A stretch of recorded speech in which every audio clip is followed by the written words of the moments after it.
This lecture is about raw and processed data. So I'm going to be talking a little bit about how raw data might be different depending on who you're talking to. So some people might consider one version of the data raw, and some people might consider another version of the data raw. So first I was going to talk about the definition of data. So as we saw in the data scientist toolbox, data are values of qualitative or quantitative variables belonging to a set of items. So the set of items might be the population or the set of objects that you might be interested in. And the values correspond to variables, and the variables are the things that you're measuring. And you might measure them in qualitative terms or in quantitative terms. So usually when we think about variables, we think about things like this. So if you look down here at the bottom, we think about country of origin, sex, treatment, and quantitative variables like height, weight, and blood pressure. A lot of these measurements are actually derived from much lower level measurements. So for example, if you think about blood pressure is actually measured by calculating a pressure measurement. And so there's actually a lot of low-level things that go into calculating that pressure measurement. And so those low-level things are the kinds of things that we're going to be talking about in raw versus processed data. So the raw data are the original source of data. They're often very hard to use for data analyses because they're complicated, or they're hard to parse, or they're very hard to analyze.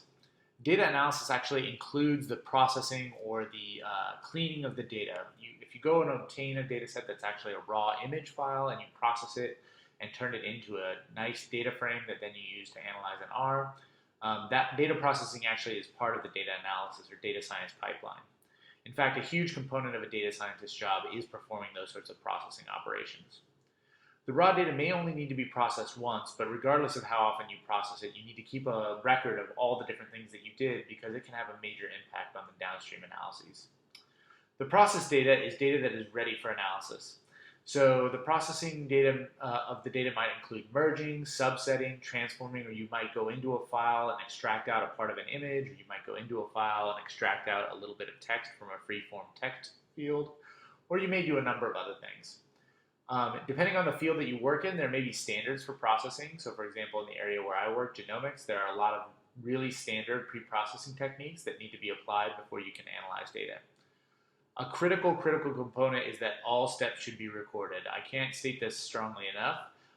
Pre-processing often ends up being the most important component of a data analysis in terms of effect on the downstream data, and so paying attention to all the steps that you did is critically important if you're going to be a data scientist who's careful about understanding what's really happening in the entire data processing pipeline. So I'm going to give you one really quick example of a processing pipeline just to illustrate what I mean by there being different levels of raw data. So this is an Illumina high-seq machine. So what this machine can be used to do is to sequence DNA. And so that sequencing is much faster now than it used to be in the past. When the original Human Genome Project got started, it took almost a decade and maybe over $1 billion to sequence one human genome. And that same process can now be performed in about a week for about $10,000 using a machine like this. So it's an example of how data are becoming more and more cheap and easier to collect. And so the way that this machine works in a very rough overview is you end up with, you can imagine how you could start with fragments of DNA. So it starts with little fragments of DNA which are bound to a slide. So each fragment might be 500 letters long. So you can think of your DNA as a string of 3 billion letters. And so you take a small chunk of that, 500 letters, and bind it to this slide. And then there's a chemical process by which multiple copies of that same sequence are made.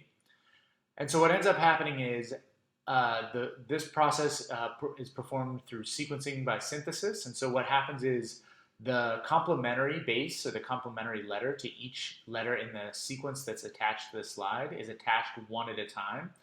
And each different letter, A, C, T, and G, get a different color. So what happens is for each little cluster, you get a color at every single new nucleotide that's synthesized. And so those colors create a series of images. And so for example, when you're synthesizing the first nucleotide, you might get this image, then this image at the second one, and this image at the third one, and so forth. If you zoom in on one specific little dot, that corresponds to the sequence of exactly one of these little clusters of sequences that are exactly the same. And so what you can do is you can follow along from image to image. You can see what the color is in that image, and then that image, and then that image, and then that image. And what you end up with is for each image, the color corresponding to each letter, whichever one is the brightest, is the one that you assign to that sequence. So for example, you in the very first letter for this particular fragment is going to be a C, because you can see that of these 4 letters right here, the C is actually the highest.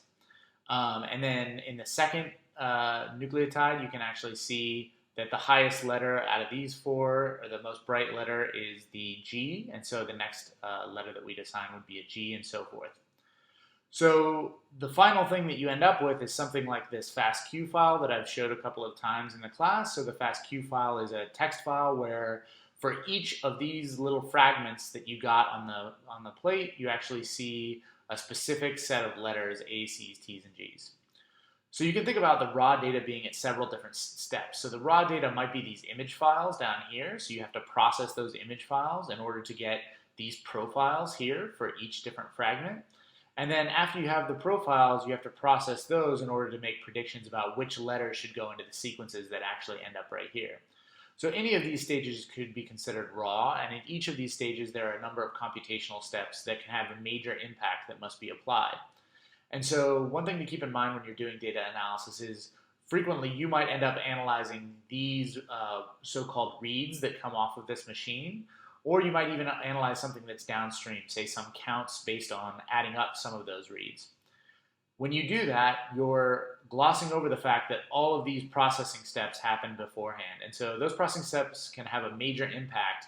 And part of this course is sort of understanding what those processing steps are so you can make sure that your analysis isn't being driven by artifacts caused by the way that you went from the raw data to the tidy data.